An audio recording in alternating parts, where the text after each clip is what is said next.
Maganda raw para sa ekonomiya natin ang napakahabang bakasyon ngayong Pasko't Bagong Taon. Habang humahaba kasi ang panahong may pagkakataong gumastos si Juan, lumalago rin daw ang ating ekonomiya. Pero ang talo ang mga worker-driven na industriya. Bumababa kasi ang produksyon sa pagkawala ng mga manggagawa. Live mula sa Quezon City, may report si Rafi Tima. Rafi.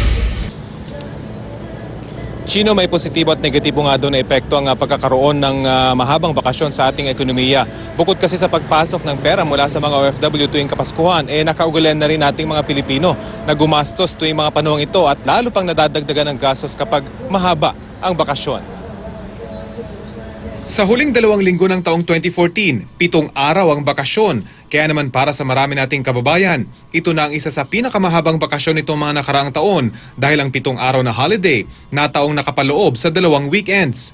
Tanging December 29 lang ang pumutol sa sanay halos 2 linggong bakasyon. Ayon sa isang financial expert, good news ito para sa ating ekonomiya. Number one dyan yung consumer sector. We all know yung Pilipinas, it's tawag sa Pilipinas is a consumer-driven economy. That means that yung mga sectors related to consumption, meaning yung mga malls dyan, sa travel sector din for vacations, kasama na dyan yung hotel industry, food and beverage industry. Sa isang pag-aaral nga ng National Statistical Coordination Board, pwedeng umakyat ang gross national product ng mahigit 3% kapag tumaas ng 10% ang consumption sa mga industriya na kinabibilangan ng hotels and lodging services, food and beverage, tourism, recreational, cultural services at passenger transport. Noong 2001 nga, formal nang pinangalan ng holiday economics ang paglilipat sa Biyernes o Lunes ng mga holiday na natataon sa gitna ng linggo. Ito ay para mas mahabang bakasyon ng ating mga kababayan. Pero kung may panalo, meron ding talo sa holiday economics. Kunyari, pabrika ka tapos kailangan mo ng mga tao magtatrabaho. Kung sobrang tagal yung number of days na wala silang pasok, ano mangyayari doon? Siyempre, tigil yung production, export-import yung serbisyo mo. Ano rin yun, since holiday, masastop din yung mga ibang services mo na pwedeng ibigay sa mga kliyente mo. Pero dahil sa umpisa pa lang ng taon, inaanunsyo na ng pamahalaan ng mga holidays, nakakapag-adjust naman umano ang mga negosyo. Gayunpaman, maituturing umanong short-term ang pakinabang sa ekonomiya ng mahabang bakasyon. Okay sa economy na gumagastos yung mga tao kasi lalong lalago yung ekonomiya. Pero pagdating naman sa savings aspect, pag lahat ng tao gastos lang ng gastos, tapos hindi naman sila nakakapag-ipon, hindi sila nakakapag-invest, doon na nagkaka-problem. Ang pizza store manager na si Ray, napapansin umano ang hanggang 25% pagtaas ng kanilang kita tuwing long holidays. Minsan may tinanong ako dito, "Sir, saan po kayo galing?" "Olonga po." "Oh, first time niyo po dito sa Maynila?" "Yes," sabi niya. So, ibig sabihin, kahit holiday, yung mga nasa Maynila gustong mag-out of town, mayroon namang mga nasa probinsya na gustong pumunta ng Maynila. Kung patok sa ilang negosyo ang long holiday, patok naman kaya ito para sa mga manggagawa? Hati ang opinyon ng ilan naming nakausap. Walang sahod pag walang pasok. Oo. So mas gusto mo sakto lang yung holiday? Oo, sakto lang, maikli lang, mga 3 days lang.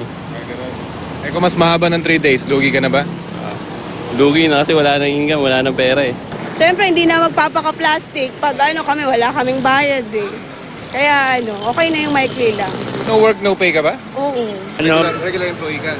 Freelance. Freelance ka. So mas okay sa'yo, mahaba bakasyon? Okay lang, mas okay sa akin, mas mahabang bakasyon. Bakit? Mas enjoy eh.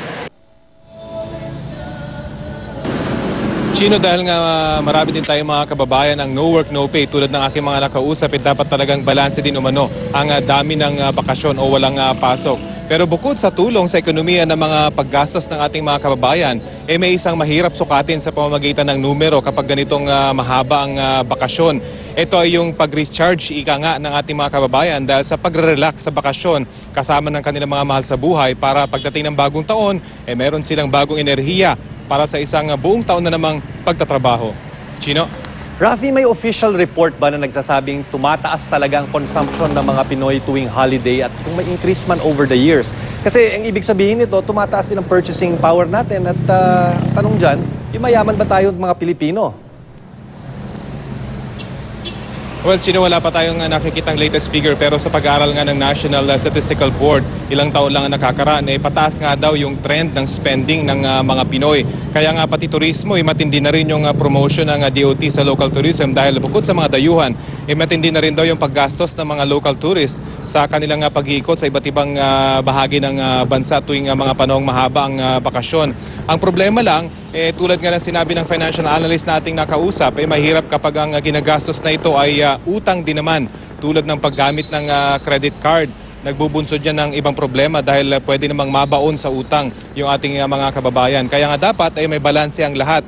Gumastos lang ng perang nakalaan sa bakasyon. Halimbawa, bagay na dapat pinag-iipunan sa buong taon para may magastos sa mga panahong tulad ngayon na Chino. Rafi, nabanggit mo rin nabanggit din ng financial analyst na nakausap mo, talo yung mga worker-driven industries natin. Kaya bababa ang production. At kasali na rin ba dito yung mga worker naman na no work, no pay, no? Kasi syempre, no work, no pay during the holidays, bababa rin ang purchasing power nila in effect. Yun na nga, Chino, yung mga nakausap na natin kanina ay karamihan sa kanila ay no work, no pay. Kaya nga sabi nila, mas gusto nila ay maiksi na lang yung bakasyon. May bakasyon pa rin naman, pero wag naman yung masyadong mahaba dahil wala na silang magagastos. Dahil nga pagka wala silang trabaho, wala rin silang perang panggastos. Kaya naman yung naiipon nila madaling mawala kapag mahaba yung bakasyon. At bukod nga doon, bukod sa mga workers, yung epekto naman yan sa mga manufacturing at sa import-export business, malaking epekto din yan sa kabuuan. Kaya nga balanse daw dapat ang gawin sa pagkakaroon ng mahaba at maikling bakasyon na Chino. Pero all things equal, Rafi, maganda daw sa ekonomiya itong long holidays natin at yung pag-increase ng purchasing power ng ating mga kababayan. Well, overall, Chino, talaga maganda nga daw dahil ibig sabihin niyan ay nagsuspend yung mga Pilipino ng kanilang hard-earned money, ika nga.